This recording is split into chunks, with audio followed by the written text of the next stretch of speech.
ನವಂಬರಲ್ಲಿ pride ಅಂತ ನಡೆಯುತ್ತೆ. LGBTQ ಪೀಪಲ್ಸ್ದು function ಅದು. ಔಟ್ ಆಫ್ ಸ್ಟೇಷನ್, ಬ್ಯಾಂಗ್ಳೂರ್ ಎಲ್ಲ ಕಮ್ಯುನಿಟಿ, ಲೆಸ್ಬಿಯನ್, ಬೈಸೆಕ್ಷುವಲ್ ಎಲ್ಲರೂ ಮೆಜೆಸ್ಟಿಕಲ್ಲಿ ನಡೆಯೋ ಒಂದು ಫಂಕ್ಷನಲ್ಲಿ ಜಾಯ್ನ್ ಆಗ್ತಾರೆ. ಸೊ ನಾನು ಅಲ್ಲಿ ಪಾರ್ಟಿಸಿಪೇಟ್ ಮಾಡಿದೆ, ನಾನು ಅಲ್ಲಿ ಜಾಯ್ನ್ ಆದೆ.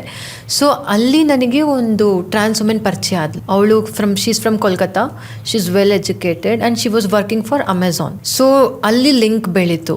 ನಂಗೆ ಫಸ್ಟ್ ಟ್ರಾನ್ಸ್ ಬೆಂಗಳೂರಲ್ಲಿ ಪರಿಚಯ ಆಗಿದೆ ಅಂದರೆ ಅವರು. ಅಲ್ಲಿ ಲಿಂಕ್ ಬೆಳೆದು ಅವಳು ಹೇಳಿದ್ಲು, ನಾನು ಬೆಗ್ಗಿಂಗ್ ಸೆಕ್ಸ್ ವರ್ಕ್ ಏನೂ ಮಾಡಲ್ಲ, MNC ವರ್ಕ್ ಮಾಡ್ತಾ ಇದ್ದೀನಿ, ನಿನಗೆ ಬೇಕು, ನಿನಗೆ ಸಪೋರ್ಟ್ ಬೇಕು ಅಂದರೆ ನೀನು ಬಂದು ನನ್ನ ಫ್ಲ್ಯಾಟಲ್ಲಿರು, ನಾನು ನಿನಗೆ ಸಪೋರ್ಟ್ ಮಾಡ್ತೀನಿ ಅಂತ ಹೇಳಿ ನಾನು ನನ್ನ ಕಸಿನ್ಸ್ ಹತ್ರ ಡಿಸ್ಕಸ್ ಮಾಡಿ ಸಪೋರ್ಟಿಗೆ ನಾನು ಅವಳ ಫ್ಲ್ಯಾಟಿಗೆ ಶಿಫ್ಟ್ ಆದೆ. So she started to take care of me, she gave me lot of money, she started to do my transformation, she paid for my surgeries, teeth surgery, especially root canals, 3-4 root canals ಇತ್ತು. So ಅದಕ್ಕೆಲ್ಲ ಅವಳು pay ಮಾಡಿ help ಮಾಡಿದ್ಲು. ನೀನು ಇದನ್ನೆಲ್ಲ ನಿನ್ನ ಫ್ಯೂಚರಲ್ಲಿ ನನಗೆ ವಾಪಸ್ ರಿಟರ್ನ್ ಮಾಡು, ಪರವಾಗಿಲ್ಲ.